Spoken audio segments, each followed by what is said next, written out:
যদি আবার জুলাই চাও আমরা আবার তোমাদের জুলাই ফিরিয়ে দেবো। জুলাই চাইলে আবার আমরা জুলাই ফিরে দেবো ইনশাআল্লাহ।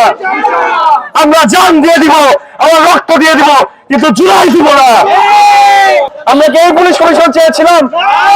আমরা কে পুলিশ কমিশন চেয়েছিলাম যারা আমার ভাইয়ের উপর হামলা করবে, যারা আমার ভাইয়ের রক্ত ঝরাবে? আমরা এমন পুলিশ কমিশন কখনোই চাইনি।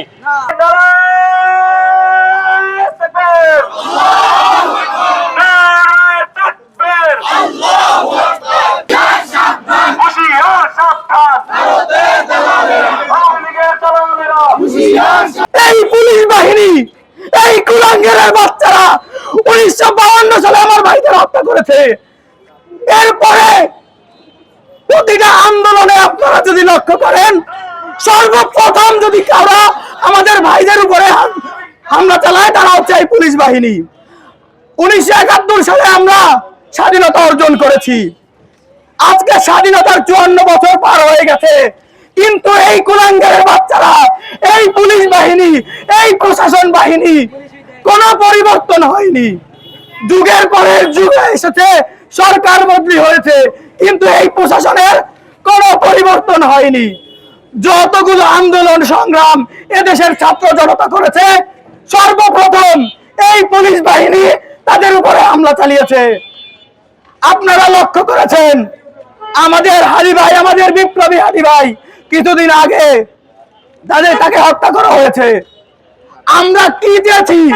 আমরা চেয়েছি শুধু তার বিচারটুকু, কিন্তু আমরা বিচার তো পাইনি, উল্টো আমাদের উপরে হামলা করা হয়েছে। হাদি ভাইয়ের হত্যার তদন্ত করার জন্য সেখানে আজকে তদন্ত চাওয়ার জন্য, যদি আজকে বিচার চাওয়ার জন্য যদি আজকে মার খেতে হয়, তাহলে এর চেয়ে লজ্জাজনক আর কিছু নাই। আমরা আপনারা হয়তো অনলাইনে একটা ভিডিও দেখতেছেন, একটা হুজুরের গায়ে কি পরিমাণে তারা বেধড়ক মারধর করছে, আর স্টিল সেই ভাই দাঁড়াই আছে। তো তারা আর কিভাবে মারতে চায় আমি বুঝি না, জানি না তারা আর কতভাবে মারতে চায়। এই আজকে আমরা লজ্জা পাইতেছি যে তারা একটা বিচার চাইতে, আজকে আমাকেও মারতে পারে। আমার বোনকে বিচার চাবে না, আমার ভাইরাকে বিচার চাবে না, এর জন্য কি ওদের মারবে? প্রত্যেকটা ডিপার্টমেন্টে আওয়ামী লীগের এই কিটগুলো অবস্থান করতেছে।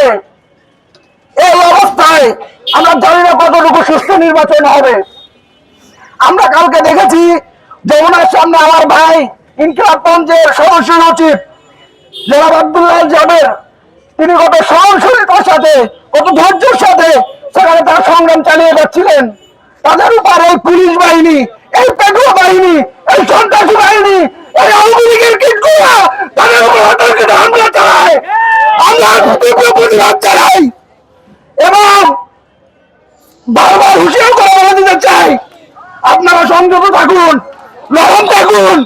জুলাই যোদ্ধারা কিন্তু এখনো ঘুমায় নাই। তারা তাদের ভাই রক্তের বদলে কেন রাজপথ আসবে, হাতিয়ে আসবে, আসবে। আজকে এতদিন ধৈর্য ধরে আব্দুল্লাহ জাবের তার হত্যা বিচারের জন্য রাজপথে অবস্থান করছে, কিন্তু তারপরেও আমাদের এই সরকার তাদেরকে কোনোভাবেই আশ্বস্ত করেনি যে বিচার করা হবে। এমনকি তারা যমুনায় কালকে যখন অবস্থান করলো, তখনও তাদেরকে বেরিয়ে আশ্বস্ত করা হয়নি যে বিচার করা হবে, উল্টো তাদের উপর হামলা করা হয়েছে। কেন কেন এটার কি কারণ? কারণ আজকে আমি মারা গেলে আমার ভাই বোনেরাও এর জন্য বিচার চাইবে, তাদেরকেও কিভাবে মারা হবে। কালকে আপনি মারা গেলেন, আপনার বিচারের জন্য আমাদের যদি রাজপথেই থাকতে হয়, প্রশাসনের যদি এই অবস্থা হয়, তাহলে বাংলাদেশ কোথায় থাকবে? বিপ্লবের কয়েকটা ধাপ থাকে, আমরা অর্ধেক বিপ্লব অর্জন করছি, আর অর্ধেক বিপ্লব অর্জন করা মানে নিজের কবর নিজে খোঁজা। আমরা বাকি অর্ধেক বিপ্লবের দায়িত্ব দিয়েছিলাম ইন্টারিমের কাছে, কিন্তু ইন্টারিম সেই বিপ্লব পূরণ করতে পারে নাই। এর জন্য আমরা জুলাইতে জান দেই নাই। এই বাংলাদেশ আমরা চাই নাই। এরকম বাংলাদেশ যদি চলতে থাকে, জুলাই আবার ফিরে আসবে ইনশাআল্লাহ।